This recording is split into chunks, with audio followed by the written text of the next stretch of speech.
So welcome all of you in today's class. और आज की क्लास में हम पढ़ने जा रहे हैं बायोसिंथेसिस ऑफ ग्लूटामिक एसिड। ये आपके एमाइनो एसिड मेटाबॉलिज्म का एक लास्ट टॉपिक आपके सिलेबस में है, हम वो पढ़ने जा रहे हैं।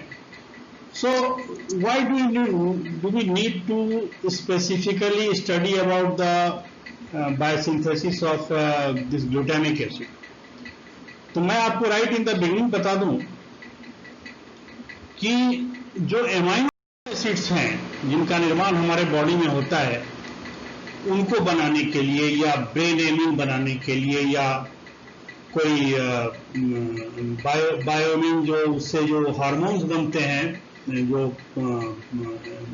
एमिनो नेचर के होते हैं, प्रोटीनेटेड नेचर के होते हैं, उनको बनाने में या न्यूक्लियोटाइड को बनाने में there are so many compounds which needs amino acids और which needs nitrogen actually। Protein नहीं बन सकता जब तक कि नाइट्रोजन बॉडी में नहीं है। तो सबसे बड़ी बात है कि नाइट्रोजन हमारे बॉडी में, हमारे मेटाबॉलिज्म में, हमारे जो मेटाबॉलिक पाथवे है उसमें आता कैसे है। तो आने का तरीका यह है कि नाइट्रोजन की फिक्सिंग होती है। नाइट्रोजन फिक्सेशन कोई आपके लिए नई चीज नहीं है, आप इसको स्कूल से पढ़ते आ रहे हो। और मैं थोड़ा सा ब्रशअप करूंगा because glutamate is the compound that is the main pathway through which the nitrogen is assimilated in the body. हमारे शरीर में जो नाइट्रोजन का जो समांगीकरण होता है, जो एसिमिलेशन होता है, वो उस पाथवे में ग्लूटामेट एक मेन कंपाउंड है।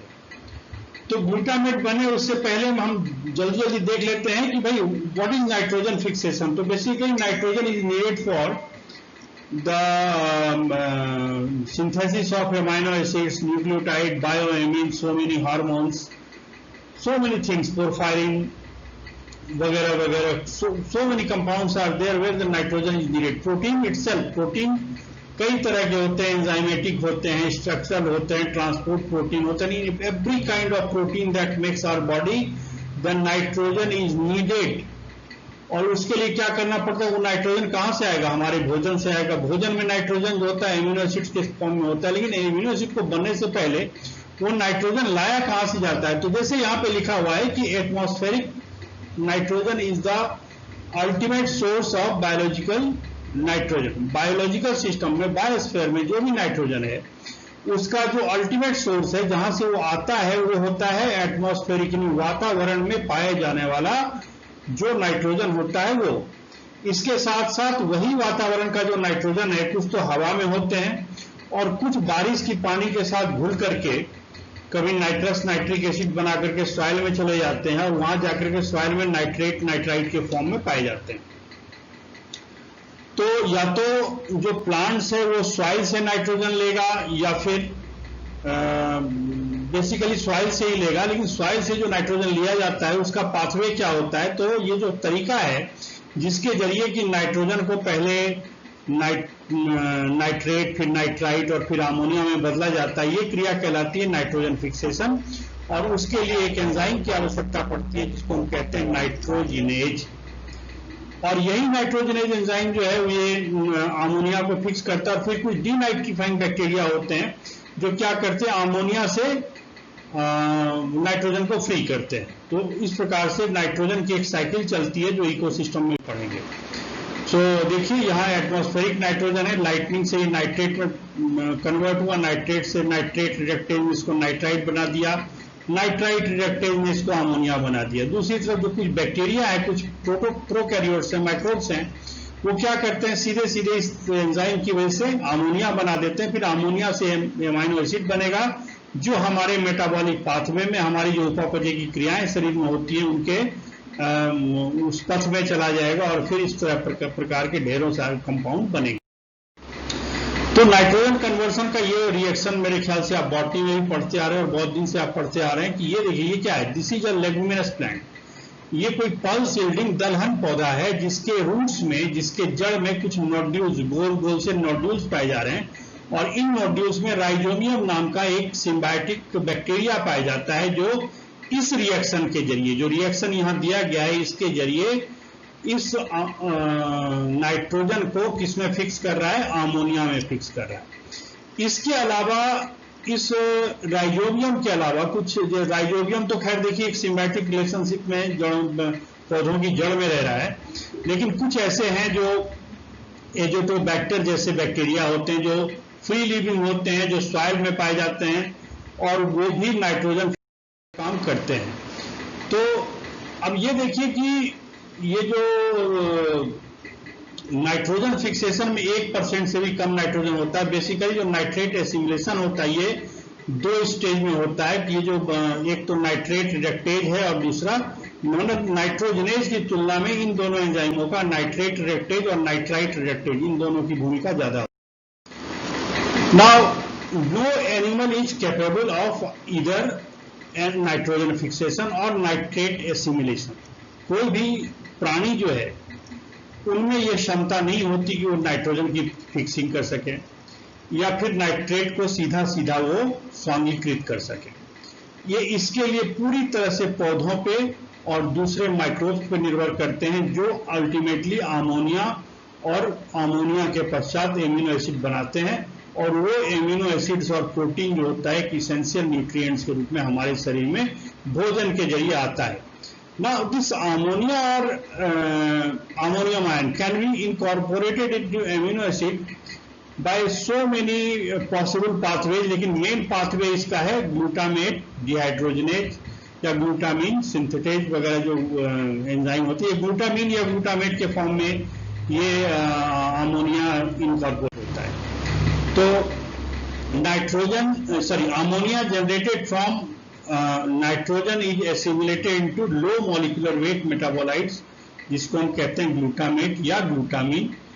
pH 7 पर यह अमोनिया NH3 के फॉर्म में नहीं होता, NH4 के फॉर्म में होता है। और जब अनप्रोटोनेटेड NH3 जो होता है ये न्यूक्लियोफिलिक रिएक्टिव स्पीसीज होता है।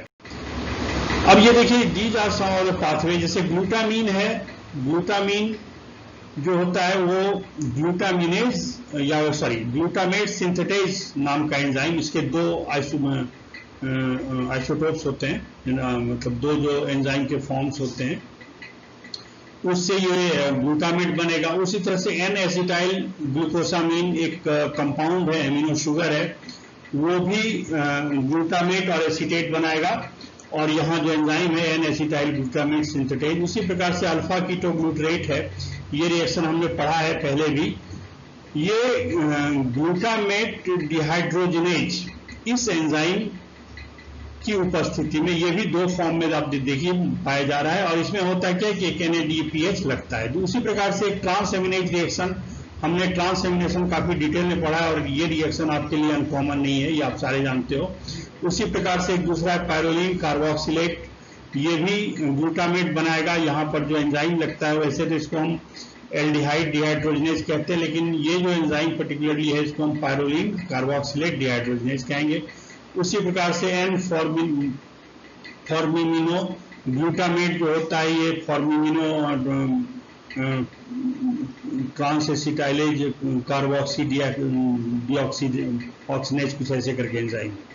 उसी प्रकार से एन एसिटाइल एस्पार्टाइल ग्लूटामेट, ये नेप्थेलिन एसीटेट बनाता है और ग्लूटामेट बनाता है। यहाँ जो दूसरा एंजाइम है उसका नाम है GCP2। तो इस प्रकार से बहुत सारे पाथवे हैं, लेकिन जो मेन पाथवे है जिसके जरिए कि ग्लूटामिक एसिड का बायोसिंथेसिस होता है ये दोनों पाथवे हैं जो मैंने आपको दिखाए हैं। और तीसरा जो इम्पोर्टेंट है वो जो ग्लूटामेट सिंथेज है वो होता है। So ammonia is incorporated into glutamate through the enzyme glutamate dehydrogenase, जो हमने पहला रिएक्शन बताया था उसमें देखिए ये अल्फा कीटोग्लूटरेट से एक अमोनिया जुड़ रहा है and this is a kind of reductive ammunition. ये एमिनेशन की क्रिया हो रही है और ये जो क्रिया हो रही है इसके जरिए अल्फा कीटोग्लूटरेट का रिडक्शन हो रहा है, यानी कि अवकरण हो रहा है। ये मैमल प्लांट वगैरह के मैमेलियन के माइटोकॉन्ड्रिया में लोकेटेड ये एंजाइम होता है। तो ये रिएक्शन आपको पता है कि अल्फा कीटोग्लूटरेट है, यहाँ पर ये अमोनिया है और यहाँ पर NADPH नाम का एक को फैक्टर लगेगा, ठीक है। और इसके लगने से क्या होगा कि ये अमोनिया का निर्माण यहाँ पर हो जाएगा और एक वाटर फ्री हो जाएगा। ये रिएक्शन वैसे इसमें इनकॉर्पोरेशन तो नहीं हो रहा है, but this reaction is also important. ये ग्लूटामिनेज एंजाइम है जो ग्लूटामिन को ग्लूटामेट में बदल रहा है। क्योंकि हमने ये सारे के सारे एमाइनो एसिड्स और इससे जुड़े रिएक्शन हमने काफी डिस्कस कर लिए हैं पहले, तो मेरे ख्याल से समझने में आपको परेशानी नहीं होगी। दूसरा, ग्लूटामेट जो होता है वो अल्फा कीटोग्लूटरेट या ग्लूटामीन जो है वो उसका अपना एक एमाइनो एसिड अल्फा कीटोग्लूटरेट को दे दे, तो अल्टीमेटली क्या होगा कि एक एमिनो एसिड अगर ग्लूटामीन यूज करेगा तो ये ग्लूटामेट बन जाएगा, और ये अगर एक गेन करेगा तो ये भी ग्लूटामेट बन जाएगा। So this glutamate synthetase does another job. ये क्या करता है, ग्लूटामीन और अल्फा कीटोग्लूटरेट मिलकर के इस एंजाइम की उपस्थिति में दो ग्लूटामेट बना देते हैं। ये जो प्रोकैरियोट्स होते हैं उसमें क्या होता है कि देखिए, जैसे ये ग्लूटामेट से एक अमोनिया यहाँ पे जुड़ गया, ग्लूटामीन सिंथेटाइज ने क्या किया, ग्लूटामीन बना दिया। अब ग्लूटामीन जो है, ये ग्लूटामेट सिंथेटिक ग्लूटामीन और अल्फा कीटोग्लूटरेट ये दोनों इस एंजाइम की उपस्थिति में क्या करेंगे, दो ग्लूटामेट बना देंगे। अब यहाँ पर बात यह है कि जो ग्लूटामेट डिहाइड्रोजनेज जो एंजाइम है, जो बेसिकली इसको ये वाला रिएक्शन करा रहा है, ठीक है, इसका माइकेलिस कांस्टेंट लो होता है। तो लो सबस्ट्रेट जब होता है खास तौर से, उस समय भी ये वाला जो रिएक्शन है ग्लूटामेट सिंथेटेज, ठीक है, ये ग्लूटामिन सिंथेज जो है इसका माइकेलिस कांस्टेंट हायर होता है। तो इस रिएक्शन की तुलना में ये रिएक्शन ज्यादा तेजी से होने लगता है, इसलिए ग्लूटामेट का निर्माण तेजी से होने लगता है। उसी प्रकार से ट्रांसएमिनेशन रिएक्शन है। ट्रांसएमिनेशन रिएक्शन हम आपको पढ़ा चुके हैं कि उसमें एक कीटो एसिड होता है, दूसरा अमीनो एसिड होता है, और दोनों क्या करते हैं कि उस प्रक्रिया के दौरान क्या होता है कि कीटो एसिड जो होता है वो एमिनो एसिड से एक अमोनिया प्राप्त कर लेता है। तो जो एमिनो एसिड होता है वो कीटो एसिड में बदल जाता है, और कीटो एसिड जो है वो एमिनो एसिड में बदल जाता है। बहुत सारे रिएक्शन हम आपको पढ़ा चुके हैं। तो सपोज करिए this is alpha amino acid, this is alpha keto acid, ये ट्रांसएमिनेज का रिएक्शन होगा। तो जो now this keto acid got converted into amino acid and this amino acid got converted to keto acid. There was simply a transfer of this ammonia from this compound to this compound. इसीलिए इसको क्या transamination. इसमें क्या होता है कि एक को फैक्टर लगता है, इसको पैराडॉक्सल फॉस्फेट कहते हैं। और ये रिएक्शन क्या होता है, सबसे पहले ग्लूटामेट सीधा सीधा किसी क्या करेगा कि दूसरे कीटो एसिड को अपना एमिनो ग्रुप नहीं दे देगा, बल्कि क्या करेगा, ये glutamate first it will lose its amino group and it will get transfer to this carbon. और यहाँ पर देखिए कि एक अमोनिया यहाँ पर आके जुड़ गया। तो नाउ दिस इज पायरोडॉक्सिमीन फॉस्फेटेज। और फिर अगले पेज में देखिए कि ऑक्जेलो एसीटेट, ये क्या कहते हैं, कीटो एसिड है। ये ऑक्जेलो एसीटेट इससे एक अमोनिया ले लेगा और क्या होगा कि उससे एस्पार्टेट बन जाएगा। So this is a classic example of transaminase reaction. तो इसी के साथ जितने पाथवे संभव थे ग्लूटामेट सिंथेसिस के वो हमने डिस्कस कर लिए। कोई और प्रॉब्लम हो तो आप जरूर पूछिए मेरे से। और इसको जो दूसरे लेक्चर है, खासतौर से इस लेक्चर को देखने से पहले अगर आप ट्रांसएमिनेशन रिएक्शन जो डीएमिनेशन हमने पढ़ाया है पहले आपको, अगर उस लेक्चर को आप एक बार और देख लेंगे तो it will be very helpful for you. Thank you very much. For any question, you are always welcome. Bye.